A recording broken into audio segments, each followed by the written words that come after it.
فلا هادي له وأشهد أن لا إله إلا الله وحده لا شريك له وأشهد أن محمدا عبده ورسوله ثم أما بعد. Ikhwah dan juga akhwat sekalian yang insyaallah dirahmati oleh Allah SWT, semoga Allah SWT merahmati kita semuanya insyaallah. Semoga Allah berikan keberkahan dalam sisa usia kita, dalam harta kita, dalam ilmu kita semuanya, amin ya rabbal alamin. Bismillahirrahmanirrahim. Kita lanjutkan insyaallah kajian kitab Ar-Rahiqil Makhtum tentang sejarah Rasulullah SAW sampai di dalam poin kemarin yang terakhir sekali kita bahas. Ini adalah hilful fudul, yaitu yang mana dalam suatu kisah disebutkan, dalam satu riwayat disebutkan bahwa di antara terjadinya perjanjian tersebut itu adalah di saat ada seorang dari Bani Zubaid ataupun Bani Zabid, dia berdagang dan bertemu dengan Al-As bin Wa'il. Dia ini salah seorang dari pembesar Quraisy saat itu. Orang ini, pedagang ini, dia tidak mendapatkan haknya. Barangnya diambil, cuma haknya yang berupa uang tidak diberikan. Kemudian dia meramaikan, memviralkan tentang kejadian tersebut, sehingga kemudian salah seorang di antara pembesar yang lainnya, kemudian mereka mengundang penggede pembesar orang-orang Quraisy untuk membuat suatu perjanjian bahwa setiap kezaliman dari manapun datangnya, orang yang dizalimi itu harus diberikan suatu keadilan. Orang yang tertindas harus diberikan suatu keadilan. Ini kemudian Nabi Muhammad di saat beliau telah diutus sebagai seorang rasul, kemudian beliau mengatakan, laqad syahidtu fi dari Abdullah bin Jad'an hilfan ma uhibbu an nali bi humur na'am. Kata beliau, walau ud'a bi fil Islam la ajabtu, kata beliau.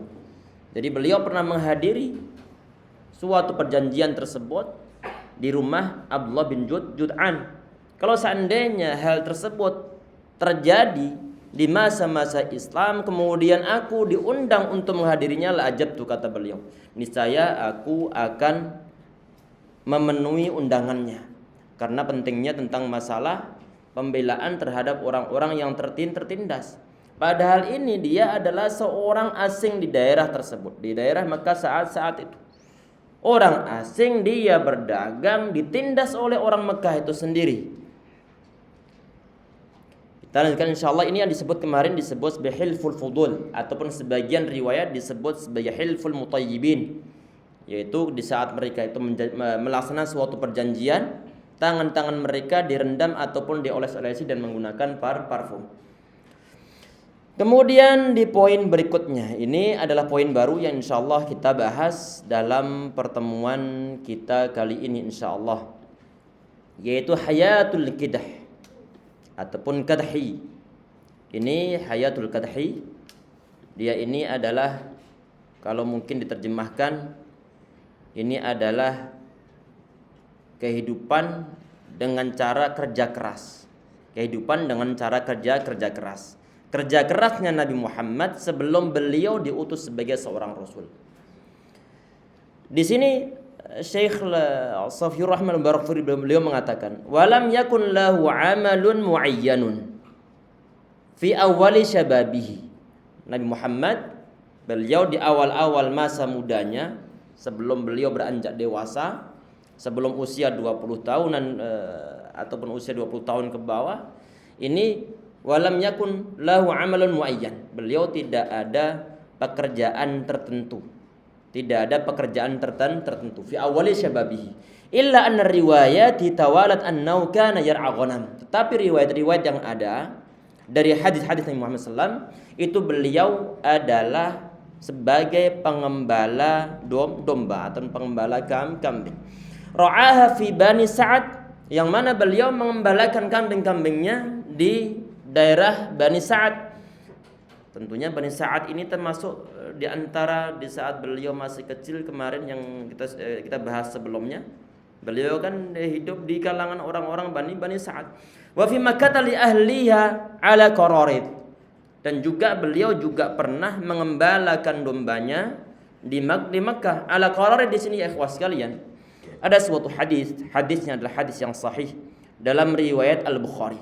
Kata Nabi Muhammad SAW, ma ba'atsallahu nabiyyan illa ra'iya ghanam. Wa kama qala alaihi salatu wassalam. Ini hadis sahih dalam Sahih Al-Bukhari. Tidaklah Allah Subhanahu wa taala mengutus seorang nabi kecuali illa ra'iyal ghanam, kecuali dia adalah pengembala domba. Jadi semua nabi itu sebelum mereka diangkat sebagai seorang nabi, mereka di antara profesinya adalah gembala domba.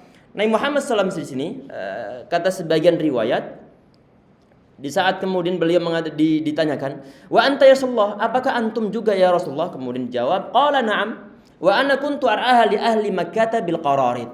Kata beliau, iya, aku juga sama. Dulu aku pernah ngembala kambing di daerah Mekah ala qararid atau bil qararid. Ini sebagian yang ngasih tafsir ataupun pensyarah hadis ini. Mereka mengatakan bahwa qararid di sini ini adalah merupakan bagian tertentu dari mata uang di zaman tersebut yang terbuat dari dirham.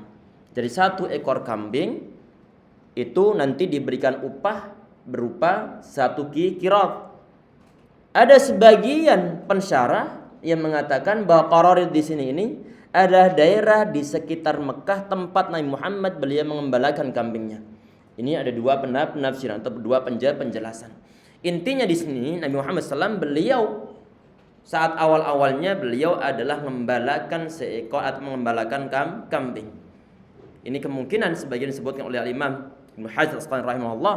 Beliau menyebutkan di antara hikmahnya adalah biar Nabi Muhammad SAW itu beliau mulai terlatih dari awal. Dari awal mengembalakan kambing. Biar nanti di saat kesana bagaimana cara meluruskannya, mungkin kambingnya pergi ke sana, satu pergi ke sana, ataupun yang lain sebagainya. Tentunya perlu suatu kesabaran, dan inilah yang dijadikan oleh Allah Subhanahu wa taala untuk mendidik Nabi Muhammad sejak awal, mempersiapkan beliau sebagai seorang rasul dari awal. Mulai dari kemarin dibelah dadanya, kemudian sampai saat ini. Sampai dalam poin ini beliau mengembalakan seekor kambing atau mengembalakan kambing ataupun mungkin domba. Kemudian di poin berikutnya wa yabdu annahum taqala ila amli tijarah hina syabbah. Kemudian beliau setelah mulai beranjak dewasa, beliau berpindah profesi. Sebagai apa di sini? Sebagai ataupun berdagang. Di saat beliau, kalau kita lihat nanti ini ataupun riwayat-riwayat yang sahih, beliau berdagang ataupun mendagangkan dagangan orang lain. Kalau tadi itu di saat beliau mengembalakan kambing, yang dikembala sebagian mungkin milik beliau sendiri, sebagian adalah milik orang-orang lain. Buktinya apa? Beliau tadi itu mengambil 1 qirat untuk 1 ekor kambing. Di saat beliau berdagang ini pun sama. Beliau berdagang di sini nanti disebutkan 2 kisah. Yang pertama adalah beliau ini berdagang ataupun berbisnis, berpartner dengan seorang yang bernama Sa'ib bin Abi Sa'ib Al-Qurashi Al-Makhzumi. Sa'ib ibn Abi Sa'ib. Beliau berdagang dengan orang-orang ini atau berpartneran. Untuk orang ini yang bernama Sa'ib bin Sa'ib, ini para ulama mereka berbeda pendapat. Apakah orang ini dia telah masuk Islam ataukah belum masuk Islam di saat Nabi Muhammad beliau diutus sebagai seorang rasul. Menurut Al-Imam bin Ishaq rahimahullah, ini Sa'ib dia ini terbunuh di saat dalam peperangan Badar sebagai orang kafir. Ini yang dituliskan oleh Al-Imam Ibnu Ishaq. Menurut Imam Ibnu Hisham rahimahullah bahwa ini Sa'ib bin Abi Sa'ib ini adalah di antara orang yang telah berhijrah bersama Rasulullah, masuk Islam, berhijrah bersama Rasulullah SAW. Dan ada sebagian juga mengatakan bahwa beliau ini termasuk di antara sahabat yang al-mu'allafatu qulubuhum, termasuk al-mu'allafah. Ini adalah pendapat yang sahih. Beliau yaitu Sa'ib bin Abi Sa'ib, beliau telah masuk Islam. Di antara dalil yang digunakan oleh para ulama, ini adalah perkataan Nabi Muhammad SAW di saat beliau telah terjadi Fathu Makkah. Kemudian para sahabat pada muji-muji Sa'ib bin Abi Sa'ib ini. Muji-muji karena kenapa? Karena di antaranya dia pernah bergaul banyak dengan Nabi Muhammad, berbisnis bareng semasa masa mudanya. Kemudian Nabi Muhammad beliau mengatakan, ana alamukum bihi. Ana adalah orang yang paling mengetahui tentang orang ini. Karena kenapa? Karena beliau pernah bisnis bareng dengan Sa'ib ibn Abi Sa'ib. Kemudian orang ini mengatakan begini, qultu sadaqta, ya Rasulullah, engkau benar. Kuntu syarikaka fa ni'mas syarik. Ya Rasulullah, engkau benar. Engkau adalah partnerku zaman dahulu dan engkau adalah partner yang terbaik. La tudari wa la tumari. Engkau tidak pernah menyakitiku dan tidak pernah mengkhianatiku. Ini adalah bukti tentang Nabi Muhammad SAW. Beliau pernah berbisnis dengan orang-orang ini. Kita bacakan yang poin di sini. Faqad warada annahu kana tajiru ma'a Sa'ib ibn Abi Sa'ib al-Makhzumi. Jadi Nabi Muhammad SAW, beliau ada suatu riwayat disampaikan di sini ini bahwa beliau pernah berdagang dengan Sa'ib bin Abi Sa'ib atau bisnis bareng. Fakana khairu syarikin lahu. Nabi Muhammad menjadi syarik atau menjadi partner yang terbaik bagi Sa'ib bin Abi Sa'ib. La yudari wa la yumari. Ini penilaian saksi hidup dari seorang sahabat yang sebelumnya pernah berbisnis bareng dengan Rasulullah. Tentang akhlak Nabi Muhammad telah terkenal. Selama mereka berbisnis tidak pernah mengkhianati, tidak pernah menyakiti. Waja'ahu yaumal fathi farahaba bihi. Kemudian pada saat Fathu Makkah, kemudian disambut oleh Sa'ib bin Abi Sa'ib wa qala marhaban bi akhi wa syariki. Sa'ib bin Abi Sa'ib sebagian riwayat dia mengatakan selamat datang wahai saudaraku dan juga partnerku. Ini adalah di antara bukti tentang masalah Nabi Muhammad SAW. Itu beliau semasa mudanya beliau juga berprofesi sebagai seorang pedagang. Ini yang pertama. Yang kedua adalah nanti ini yang disebutkan oleh beliau berikutnya adalah fil khamisati wal 20 min sinnihi kharaja tajiran ila Syam fi mali Khadijah. Kita perhatikan di sini ini di saat beliau berusia 25 tahun. Beliau pergi ke Syam. Untuk apa? Untuk berdagang. Mendagangkan apa? Untuk meniagakan barang dagangan dari Khadijah radhiyallahu anha. Al-Imam Ishaq rahimahullah beliau mengatakan, ini beliau seorang muslim yang terkenal kitabnya Tarikh Ibn Ishaq. Karena Khadijah bintu Khuwailid imra'atan tajiratan dzata syarafin wa malin. Jadi ini Khadijah itu siapa? Dia adalah seorang pemuka ataupun seorang yang kaya raya dari kalangan orang-orang Quraisy. Seorang perempuan, seorang bisnis woman, bisnis apa istilahnya? Bisnis girl. Beliau adalah seorang pebisnis di zamannya. Kalau kita perhatikan di sini ya ikhwah sekalian, tasta'jirur rijala fi maliha. Ini beliau mempekerjakan kaum laki-laki. Beliau tidak langsung mendagangkan barang dagangannya. Berjubel, berkerumun bareng dengan kaum ataupun berdesak-desakan dengan kaum laki-laki. Ini adalah kesucian dari Khadijah radhiyallahu anha. Tapi beliau menghandle dari jauh. Beliau menyewa tenaga dari orang laki-laki, termasuk Nabi Muhammad SAW. Karena beliau mendengar tentang masalah kejujuran Nabi Muhammad SAW, tentang amanah beliau, tentang perkataan beliau, seorang yang punya sifat-sifat yang baik, seorang yang mulia. Kemudian tertarik menawar Nabi Muhammad SAW untuk mendagangkan barang dagangannya. Tentunya sistemnya nanti adalah sistem bagi hasil. Ini adalah Khadijah radhiyallahu anha. Jadi seorang wanita kalau dia berdagang, kemudian afdalnya adalah menempuh cara sebagaimana Khadijah radhiyallahu anha ini. Dia mempekerjakan kaum laki-laki. tidak berdasar-dasarkan di pasar dengan kaum laki-laki, menjadi satu dari suatu ikhtilat yang kadang-kadang nanti ada timbul suatu hal yang tidak diinginkan, mungkin di sana dia dilecehkan, mungkin nanti auratnya terbuka kemudian dilihat oleh kaum laki-laki yang lain. Ini yang naudzubillah. Ini Khadijah radhiyallahu anha, beliau adalah wanita yang suci, yang beliau kaya raya. Beliau mempekerjakan kaum laki-laki untuk apa? Untuk memperdagangkan barang-barang dagangannya. Termasuk juga di sebagian riwayat beliau ini adalah memanfaatkan kaum laki-laki dari famili beliau sendiri. Beliau punya modal, kemudian kaum laki-laki dari famili beliau diajak untuk berbisnis.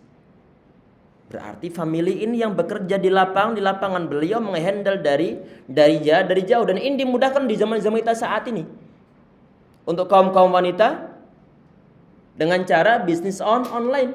Tidak perlu jubel-jubelan di pasar, biar kaum laki-laki aja yang di pasar.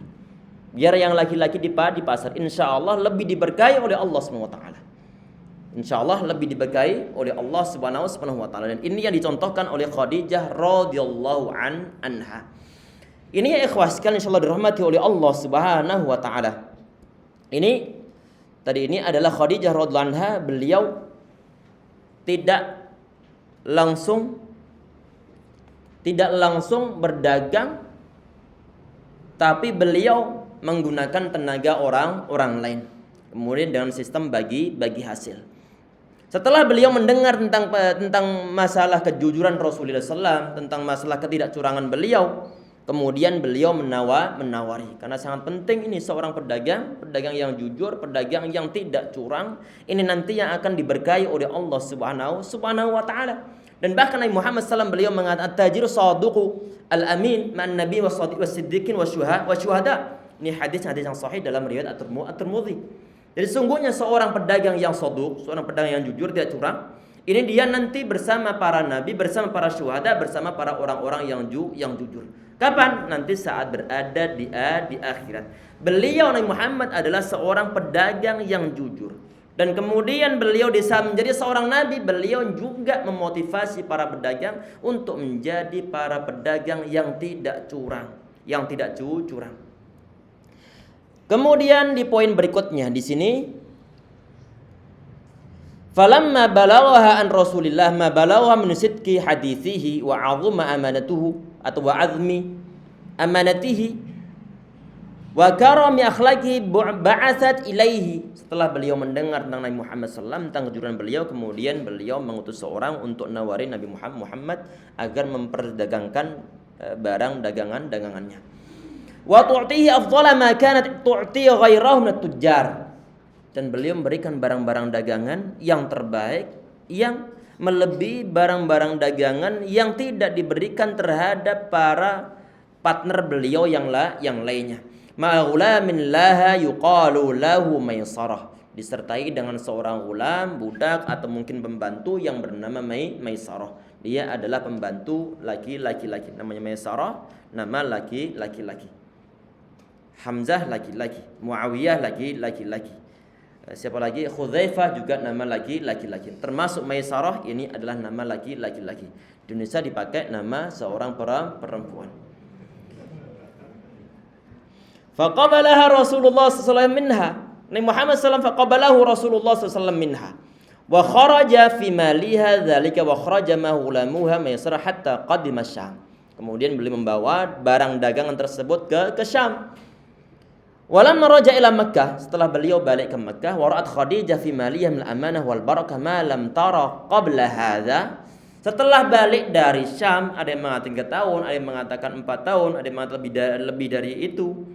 Setelah balik dari Syam, melihat bahwa barang-barang dagangannya hasilnya itu adalah melimpah dan dipenuhi dengan keberkahan. Wa akhbaraha ghulamuha Maisarah bima ra'a fi sallallahu alaihi wasallam min khilali adbatin wa syama'ila karimatin wa fikri rajihin.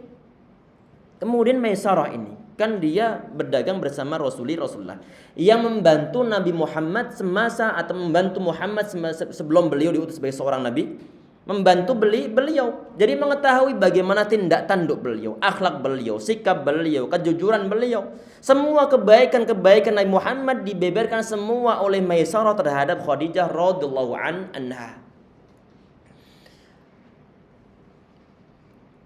Sehingga kemudian setelah mendengar cerita tersebut, kemudian beliau merasa di sini wajadat dhalatahal mansudah. Beliau seakan-akan menemukan barang yang beliau atau sesuatu yang beliau cari selama ini. Apa ini? Beliau kan seorang janda ini, seorang janda. Banyak pemuka-pemuka Quraisy yang menawari beliau untuk dinikahi, tapi semua ditolak oleh beliau. Beliau seorang pemuka Quraisy, beliau kaya raya dan beliau cantik. Orang-orang Quraisy ingin menikahi beliau setelah walaupun beliau seorang janda, tapi semua ditolak oleh Khadijah radhiyallahu anha. Kemudian setelah mendengar tentang Nabi Muhammad yang punya akhlak yang sangat baik, amanahnya subhanallah, sesuatu yang sangat agung yang terpancar dari diri Nabi Muhammad SAW, sehingga kemudian beliau tertarik. Akhirnya bagaimana? Fatahaddatsat bima fi nafsiyya ila sadiqatiha Nafisah binti Munabbih. Kemudian beliau curhatkan hal ini kepada siapa? Kepada sahabat beliau yang bernama Nafisah binti Munabbih. Curhat kepada beliau ini. Untuk apa ini? Tentang Nabi Muhammad SAW. Mengutarakan maksudnya. Kemudian Nafisah setelah mendengar tentang kehendak dari Khadijah, kemudian Nafisah menemui Abu Thalib paman Rasulullah, menawari untuk menikahkan Khadijah dengan Nabi Muhammad SAW. Tentunya Nabi Muhammad beliau juga menyambut tentang kemauan Khadijah radhiyallahu anha. Akhirnya kemudian terjadi pernikahan antara Khadijah radhiyallahu anha sama Nabi Muhammad SAW. Wa khadral aqda Banu Hashim ru'asa Mudar. Yang hadir saat itu dalam pernikahan beliau, dalam akad beliau, ini adalah Banu Hashim, keturunan Hashim, dan juga para pembesar dari Bani Mudar. Wa dzalika ba'da ruju'ihi minasyami bisyahrain, yaitu selang 2 bulan setelah beliau balik dari Syam. Balik dari Syam. Mendengar cerita yang banyak dari Maisarah tentang Nabi Muhammad SAW, tentang kebaikan beliau, tentang sifat akhlak terpuji dari Nabi Muhammad SAW. Kemudian selang 2 bulan kemudian terjadi suatu pernikahan. Wa asdaqaha ishrina baqrah. Kemudian ini bicara masalah asdaqaha, ini adalah bicara masalah maharnya. Maharnya Khadijah itu adalah ishrina Bakrah. Ini adalah 20. Bakrah ini kata para ulama menafsiri kata bakrah ini adalah al-futyah minal ibil, yaitu unta-unta yang muda, dan dia adalah unta-unta yang betina, berjumlah 20 unta. Tinggal mengalihkan berapa, Allahu a'lam. Kemudian ada sebagian riwayat yang lainnya, yaitu sahabat Ibnu Abbas, beliau mengatakan bahwa maharnya Khadijah radhiyallahu anha itu adalah isnatai asyrata auqiyah, yaitu 12 auqiyah. Sedangkan 1 auqiyah itu kata para ulama adalah 40 dirham. Berarti 40 kali 12 12 auqiyah kali 40 dirham, maka sekitar 480 dirham. Itu adalah sebagian riwayat tentang siapa, tentang maharnya Khadijah radhiyallahu anha. Wa kanat umruha idzaka 40 sanah. Kita perhatikan ini usia dari Khadijah radhiyallahu anha itu adalah 40 tahun saat menikah dengan Nabi Muhammad. Asli di sini ada ikhtilaf di antara para ulama. Berapakah usia Khadijah radhiyallahu anha semasa beliau menikah dengan Nabi Muhammad sallallahu alaihi wasallam. Ini adalah beliau berusia 40 tahun. Sedangkan Nabi Muhammad beliau berusia, menurut qaul yang masyhur itu adalah berusia 25 tahun. Berarti berjarak 15 tahun antara usia Khadijah yang 40 dengan usia Nabi Muhammad yang berjumlah 25 tahun. Apakah suatu aib kalau seandainya seorang laki-laki dia menikahi seorang wanita yang lebih tua? Bukan suatu aib. Bukan suatu aib. Apakah ada dosa di sana? Jelas bukan suatu dosa. Karena jelas Muhammad beliau mempraktekannya menikah dengan seorang wanita yang lebih tua ataupun lebih dewasa dari segi usianya. Karena langgeng ataukah tidaknya nanti masalah pernikahan tentunya tidak dasari pada masalah usia. Walaupun toh nanti ada sebagian hadis ya ikhwas sekalian, Nabi Muhammad SAW itu beliau di saat beliau bertemu dengan Jabir bin Abdullah radhiyallahu anhu, beliau ditanya, hal nakahta ya Jabir, wahai Jabir, apakah engkau telah menikah? Dijawab oleh Jabir, qultu na'am, madza abikran am thayyiban? Apakah yang kau nikahi itu adalah seorang perawan ataukah yang telah janda? Kemudian dijawab, la bal thayyiban. Tapi yang aku nikahi adalah seorang janda. Qala halla jariyatan tula'ibuha wa tula'ibuka. Kenapa enggak engkau nikahi seorang perawan sehingga engkau bisa main-main dengan dia dan dia bisa main-main dengan antum? Ini adalah Nabi Muhammad beliau menganjurkan untuk menikahi yang masih perawan. Tetapi kalau seandainya menikah dengan seorang yang janda, maka enggak jadi masalah. Bukan suatu pelanggaran suatu syariah dan bukan suatu aib. Enggak jadi masalah. Yang menjadi permasalahan adalah di saat menikah kemudian yang dia pilih itu adalah orang-orang yang tidak berakhlak, orang-orang yang tidak tahu agama. Ini nanti yang menjadi suatu permasalahan sampai nanti dia meninggal. Kemudian yang di poin berikutnya, tadi ini Nabi Muhammad beliau menikah dengan Khadijah radhiyallahu anha di saat beliau menurut qaul yang masyhur itu adalah usia 40 tahun. Khadijahnya, kemudian Muhammad beliau berusia 25 tahun. Wa hiya awwalu imra'atin tazawwajaha Rasulullah. Ini Khadijah adalah beliau wanita pertama yang dinikahi Nabi Muhammad SAW. Wa lam yatazawwaj 'alaiha ghairaha hatta matat.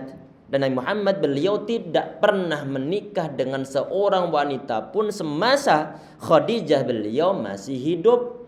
Baru kemudian setelah Khadijah wafat, baru kemudian Nabi Muhammad beliau menikah dengan wanita-wanita yang lainnya, termasuk Saudah, termasuk Aisyah radhiyallahu anha dan juga para istri-istri beliau yang lainnya.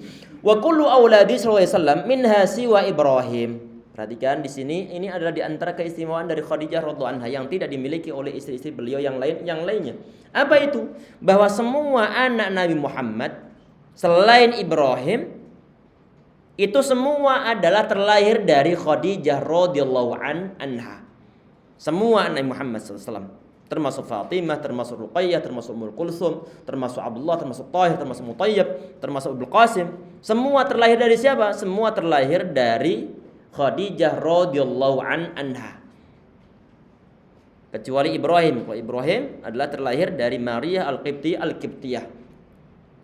Ulidat lahu awalan Al-Qasim. Pertama yang terlahir dari rahim siapa? Dari rahim Khadijah setelah beliau menikah dengan Nabi Muhammad SAW adalah yang bernama Al-Qasim. Al-Qasim ini yang kemudian di masa-masa berikutnya nama beliau dijadikan sebagai nama kunyah oleh Nabi Muhammad. Beliau disebut dengan sebutan Abul Qasim. Beliau disebut dengan sebutan Abul Qasim, artinya adalah bapaknya Al-Qasim. Thumma Zainab, kemudian Zainab, wa Ruqayyah, wa Ummu Kulthum, wa Fatimah, wa Abdullah. Kemudian yang terakhir adalah Abdullah. Wa kana Abdullah yulaqab bit-tayyib wa tahir. Yang Abdullah ini kemudian di masa berikutnya diberikan sebutan ataupun gelaran dengan sebutan At-Tahir, At-Tayyib. Sebagian ulama mengatakan bahwa At-Tahir sama At-Tayyib ini adalah anak tersendiri dari Nabi Muhammad, bukan suatu sebutan dari yang bernama Abdullah. Wa mata banuhu kullum fi sigharihim. Jadi semua anak beliau semua meninggal. Anak laki-laki beliau semua meninggal semasa mereka masih kecil. Wa ammal banatu, adapun yang perempuan semuanya fakuluhunna adraknal islamah. Semua yang perempuan Ummu Kulthum, Ruqayyah, Fatimah itu semuanya termasuk Zainab tadi itu semua masih hidup dan menjumpai masa-masa Islam. Artinya mereka masih hidup semasa Nabi Muhammad beliau diutus sebagai seorang nabi. Fa aslamna wa hajarna, mereka masuk Islam dan mereka juga termasuk di antara keluarga beliau yang ikut berhijrah bersama Rasulullah. Illa annahunna adrakatna al-wafatu fi hayati sallallahu alaihi wasallam siwa Fatimah. Semua tadi anak perempuan Nabi Muhammad SAW, mereka meninggal sebelum Nabi Muhammad meninggal, kecuali Fatimah radhiyallahu anha. Jadi anak-anak perempuan Nabi Muhammad SAW yang mereka menjumpai masa-masa Islam, mereka hidup, dan sebelum Nabi Muhammad beliau meninggal, mereka telah meninggal semuanya, tentunya di tahun-tahun yang berbeda, kecuali Fatimah radhiyallahu anha, yang mana beliau ini meninggal setelah 6 bulan setelah Nabi Muhammad beliau meninggal, disusun oleh putrinya yang bernama Fatimah radhiyallahu anha. Kemudian di poin berikutnya begini ya ikhwas sekalian, kita perhatikan di poin berikutnya ini adalah binaul Ka'bah wa qadiyat tahkim. Ini adalah tentang masalah pembangunan Ka'bah ataupun renovasi Ka'bah.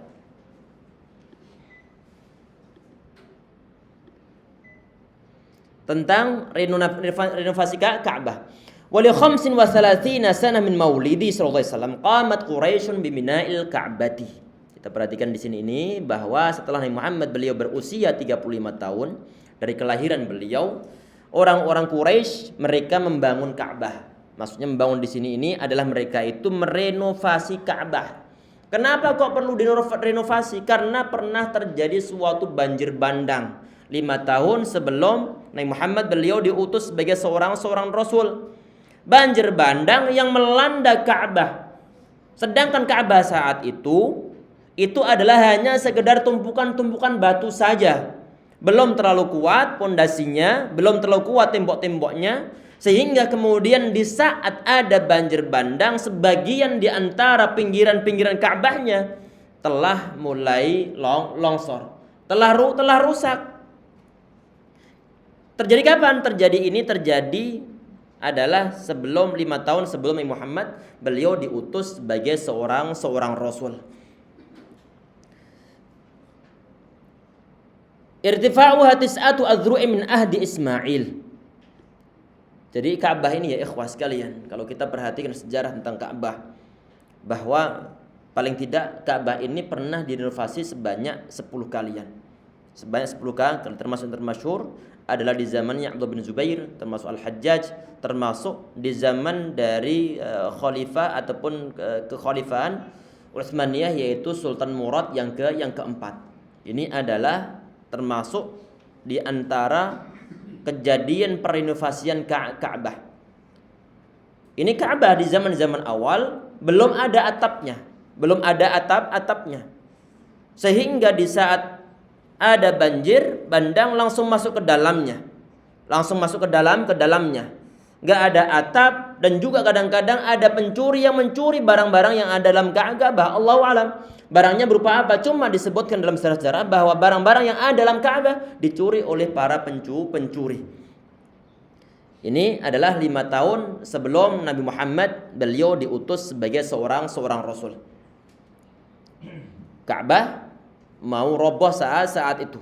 Sehingga kemudian fatarat Quraisyun ila tajdidi bina'iha hirsan ala makanatiha wa tafaqu ala alla yadkhulu fi bina'iha illa thayyibah. Ini kemudian mereka bersepakat, orang-orang Quraisy mereka bersepakat untuk membangun Ka'bah kembali ataupun untuk merenovasi Ka'bah. Dan mereka bersepakat juga tentang masalah apa? Tentang masalah agar nanti biaya-biaya dalam pemugaran Ka'bah, dalam renovasi Ka'bah ini tidak diambilkan kecuali memang rezeki-rezeki yang halal. Rezeki-rezeki yang halal. Ini termasuk disebutkan oleh Al-Imam Ibnu Hisham rahimahullah, beliau menyebutkan di antara usulan untuk tidak memasukkan barang-barang yang haram untuk membiayai Ka'bah itu adalah perkataan dari Abu Wahab bin Amr ibn Makhzum Abu Wahab bin Amr.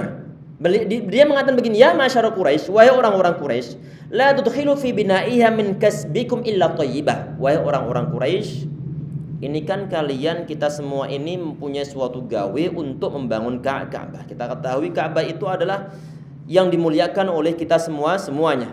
Ini bahasa kita, dimuliakan oleh kita semuanya. di saat bangun Ka'bah ini kalian jangan memasukkan biaya-biaya ataupun barang-barangnya kecuali adalah dari rezeki kalian yang halal. La yadkhulu fiha mahru baghyin. Enggak diperbolehkan juga, termasuk diantaranya disebutkan adalah mahar ataupun upah dari seorang pezina.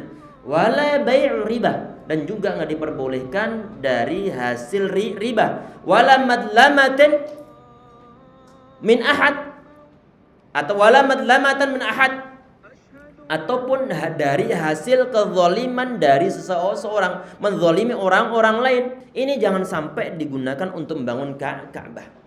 Ini yang sampai mengherankan ya ikhwah sekalian. Ini adalah orang-orang Arab jahiliyah. Orang-orang Arab jahiliyah, mereka memuliakan Baitullah, mereka memuliakan Ka'bah. Sehingga di saat mereka itu mau menjaga Ka'bah dengan cara membangun kembali atau merenovasi Ka'bah, membenahi Ka'bah yang mungkin sudah mau roboh, mereka merasa bahwa ini adalah suatu ibadah. Kalau itu suatu ibadah, anehnya orang-orang kafir, orang-orang Quraisy saat itu, mereka merasa di saat ibadah ini janganlah nanti menggunakan barang-barang ataupun hal-hal yang diharamkan untuk membiayainya. Sehingga kalau umat-umat ataupun sebagian di antara umat Islam saat ini, kemudian misalnya dia ini jelas bekerja sebagai seorang ataupun jual beli hal-hal yang diharamkan. Kemudian ditanya ini uangnya mau untuk apa? Kemudian dia bilang ini uangnya mau saya gunakan untuk sedekah. Mau saya gunakan untuk sedekah. Sedekah yang terbuat ataupun yang berasal dari hal-hal yang diharamkan oleh Allah Subhanahu wa taala, maka ini tidak akan diterima oleh Allah Subhanahu wa taala. Ada suatu hadis Nabi Muhammad beliau mengatakan dalam riwayat Muhammad, la yasibu 'abdun malan haraman. Jadi seorang hamba tidaklah dia itu bekerja untuk mencari sesuatu yang haram, kemudian dia mendapatkan hasilnya, fayatasaddaqu biha, kemudian dia atau fayatasaddaqu minhu, kemudian dia bersedekah dari uang tersebut, fayuqbalu minhu, kemudian diterima. Artinya bahwa rezeki-rezeki yang diambil dari sesuatu yang haram kemudian disedekahkan, maka tidak akan mendapatkan suatu pahala sama sekali. Bahkan sebagian riwayat mengatakan bahwa la yaqbalullahu salatan bighairi tahur, bahwa salat itu enggak diterima tanpa adanya suci, wala shadaqatan min ghulul, dan juga suatu sedekah yang berasal dari korupsi ataupun hal yang diharamkan itu tidak akan diterima oleh Allah Subhanahu wa taala. Bahkan juga sebagian riwayat yang lainnya hadis yang hasan ataupun hadis adalah hadis yang sahih dalam riwayat Imam Ibnu Khuzaimah rahimahullah, Nabi Muhammad beliau mengatakan man jama'a malan min haramin thumma tasaddaqa bihi, barang siapa yang mengumpulkan harta yang haram kemudian dia itu menyedekahkannya, lam yakun lahu fihi ajr, maka dia tidak mendapatkan suatu pahala, wa kana isruhu alaih, dan bahkan nanti dosanya dia dapatkan. Semoga kita semua kalau bersedekah, semoga harta-harta kita adalah harta-harta yang halal insyaallah ya rabbal alamin. Kemudian di poin berikutnya di sini, jadi tadi ini yang poin terakhir adalah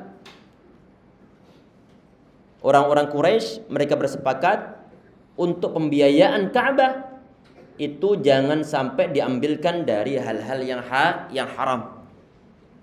Sehingga mereka berusaha untuk mengumpulkannya. Harta benda mereka banyak aslinya. Harta mereka banyak. Cuman kan sebagian di antara mereka masih berjudi, sebagian di antara mereka mungkin masih membungakan uang, masih bekerja sebagai hal yang diharamkan saat itu. Sehingga di saat mereka mengumpulkan barang-barang, mengumpulkan harta benda untuk membiayai Ka'bah, sehingga biayanya tidak cukup. Padahal telah dibagi ke setiap bangunan Ka'bah ini, area-area tertentu itu nanti yang dibiayai oleh kabilah-kabilah tertentu juga. Telah dibuat suatu pembagian kerja. Walaupun begitu ternyata harta benda yang mereka miliki yang berasal dari yang halal ini tidak mencukupi, sehingga bagaimana? Ada bagian yang tidak terrenovasi. Mana ini? Ini yang saat ini yang biaya itu yang berada di Hijr Ismail. Ya Hijr Ismail, area yang melengkung begini, sebentar. Yang model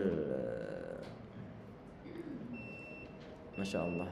Ini area ini adalah area yang saat itu tidak ada biaya untuk merenovasinya. Ini areanya, berarti ini adalah area aslinya dia masuk dalam Ka'bah. Masuk dalam Ka'bah. Kalau ini adalah masuk dalam Ka'bah, maka orang-orang yang tawaf ini nggak boleh melewati dalam Hijr Ismail ini. Hijr Ismail ataupun Hijr ini saja. Tidak diperbolehkan karena kenapa? Karena tawaf itu harus di sekitar Ka'bah, bukan dalam Ka'bah. Kalau melewat di dalam sini ini, berarti dia lewat dalam Ka'bah. Maka para ulama mengatakan bahwa hukum tawafnya dia tidak sah. Hukum tawafnya dia tidak sah. Sehingga nanti kalau tawaf walaupun sepadat apapun, kita perhatikan di sini ini orang-orang tawaf ini. Orang-orang tawaf tidak bisa berjalan padat banget, merayap. Ini bagian tengahnya yang Hijr Ismail dibuat kosong, tidak diisi juga. Karena kenapa? Karena mereka tahu bahwa itu adalah area dari Ka'bah, bukan area di luar Ka'bah, tapi adalah area dalam Ka'bah. Tambah sedikit insya Allah. Nah, mungkin cukup insya Allah sampai di situ. Nah, cerita di ini adalah tentang masalah pemugaran Ka'bah. Nanti di pertemuan berikutnya nanti yang kita bahas adalah dimulai dari orang yang pertama kali memukulkan alat pukulnya untuk merobohkan Ka'bah dalam rangka pembenahan atau renovasi. Karena orang-orang saat itu mereka pada takut jangan-jangan nanti di saat Ka'bah ini dirobohkan ataupun di sebagian temboknya dirobohkan, khawatir, kalau bahasa kita khawatir kualat. Nanti insyaallah pembahasan ini akan dibahas di pertemuan berikutnya. Cukup sekian insyaallah untuk pertemuan ini. Semoga Allah SWT merahmati kita semuanya, semoga bermanfaat, menambah wawasan kita semuanya insyaallah. Subhanakallah bihamdika asyhadu an la ilaha illa anta astaghfiruka wa atubu ilaik. Assalamualaikum warahmatullahi wabarakatuh.